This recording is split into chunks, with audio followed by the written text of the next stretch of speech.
حقایق تازه رابطه میرویس نجرابی و حسنا عنایت.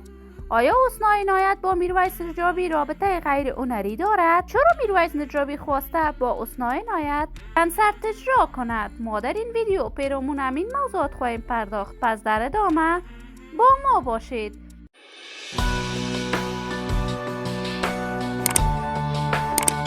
سلام، شما را خوش آمدید میگم به یکی دیگر از ویدیوهای جذاب کانال دنیا اینفو.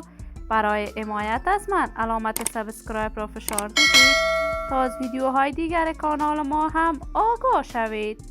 حسنا عنایت خواهر غزال عنایت یک تن از هنرمندان تازه کار، جوان و ناماشنای افغانستان است که در میان جوانان افغانستان شهرت هنری خاصی مانند خواهرش ندارد. حسنا بعد از آن که دید خواهرش به اوج شهرت خوانندگی رسیده است، وی هم راه هنر خوانندگی را انتخاب کرد. حسنا چندین آهنگ به زبانهای دری، پشتو و هندی برای علاقمندانش ثبت و نشر کرد.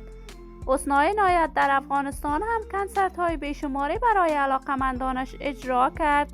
وی با هنرمندان ناماشنای افغانستان از جمله آقای منگل آهنگ دوگانه اجرا کرد.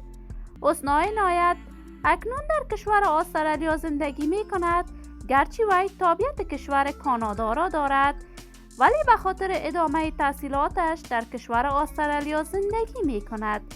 جدیداً میرویس نجرابی یک ماه قبل به کشور استرالیا رسیده است و در استرالیا هم خواسته کارهای هنری خود را مانند قبل ادامه دهد. وی در تازه ترین اقدام هنریش با حسنا عنایت قرار است در ماه آینده کنسرت پرشکوهی را برگزار کند که کنسرت حسنا عنایت با میرویس نجرابی مورد نقد و نظر بیشمار علاقمندانشان در صفحات اجتماعی قرار گرفته است. زیادتر طرفداران حسنا عنایت این کار وی را چشم دوختن بالای میرویس نجرابی گفته است، اما همه می‌دانند میرویس نجرابی ازدواج کرده است و اکنون دارای یک دختر می باشد. ما هم منتظر برگزاری این کنسرت پرشکوه حسنا عنایت و میرویس نجرابی هستیم. دوستان نهایت عزیز، شما هم نظریاتتان را در بخش کامنت با من شریک بسازید.